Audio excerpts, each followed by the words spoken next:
રાજ્યના 10 થી વધુ જિલ્લામાં વરસાદનું ઓરેન્જ એલર્ટ આપવામાં આવ્યું। આગામી 3 કલાક હળવાથી મધ્યમ વરસાદની આગાહી। બનાસકાંઠા, પાટણ, સાબરકાંઠામાં વરસાદની આગાહી તો મહેસાણા, અમદાવાદ અને ગાંધીનગરમાં પણ ઓરેન્જ એલર્ટ। વડોદરા, ભરૂચ અને વલસાડમાં પણ મધ્યમ વરસાદની આગાહી। કચ્છ, સુરેન્દ્રનગર અને મોરબીમાં હળવા વરસાદની આગાહી। રાજકોટ, જામનગર, પોરબંદર અને જૂનાગઢમાં પણ હળવા વરસાદની આગાહી તો ભાવનગર, તાપી, નવસારી સહિતના જિલ્લામાં પણ વરસાદનું યલો એલર્ટ।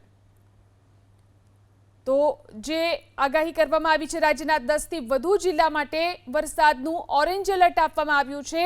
આગામી 3 કલાક હળવાથી મધ્યમ વરસાદની આગાહી કરવામાં આવી છે। બનાસકાંઠા, પાટણ, સાબરકાંઠામાં વરસાદની આગાહી છે તો મહેસાણા, અમદાવાદ અને ગાંધીનગરમાં પણ વરસાદનું ઓરેન્જ એલર્ટ આપવામાં આવ્યું છે।